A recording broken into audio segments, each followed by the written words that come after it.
नमस्कार शेतकरी बांधवांनो, स्वागत आहे तुमचं. आणि मित्रांनो, आज मी आलोय कोनड या ठिकाणी. आपल्यासोबत आहेत युवा आदर्श शेतकरी. तर तुम्ही जे डाळिंब शेती करतायत तिचं उत्पन्न कसं असतं? सरासरी एकरी डाळिंब शेतीमध्ये आपलं उत्पन्न जे आहे तर ते जवळपास 3 लाखापासून 4 ते 4.5 लाखापर्यंत एकरी आपल्याला उत्पन्न त्याचं डाळिंबाचं मिळू शकतं. निव्वळ नफा?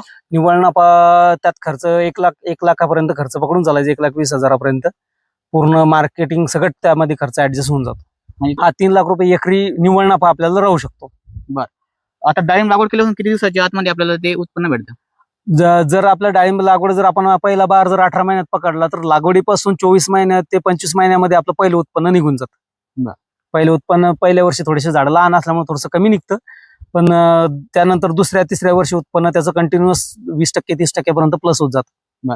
सुरुवातीला खर्च किती येतो त्याला लागवडीसाठी? सुरुवातीला लागवडीसाठी 50,000 रुपये खर्च येतो. जवळपास एका एकरामध्ये 50,000 रुपयाच्या आसपास खर्च येतो लागवडीसाठी. आणि बहारासाठी जवळपास 1 लाखापर्यंत खर्च एकरी लागतो. तर तुम्ही बाकी शेतकऱ्यांना काय सांगा, शेती कशी योग्य आहे की बाकीची पिकापेक्षा? बाकीच्या आता सोयाबीन या भुसार मालापेक्षा तर कितीतरी पटीनं चांगलं आहे, कारण मेहनतही कमी आहे. कारण मग हे पूर्ण ट्रॅक्टरनं वगैरे व्यवस्था होतात आणि उत्पादनही बऱ्यापैकी चांगलं आहे. फक्त पाण्याची उपलब्धता असली पाहिजे. आणि कोणत्या जमिनीवरती येऊ शकते? मध्यम ते हलक्या जमिनीवरती. भारी जमिनीवरती डाळिंब जमत नाही पाहिजे तसं, कारण ते ऍडजस्ट आपल्या मतानुसार करता नाही येत.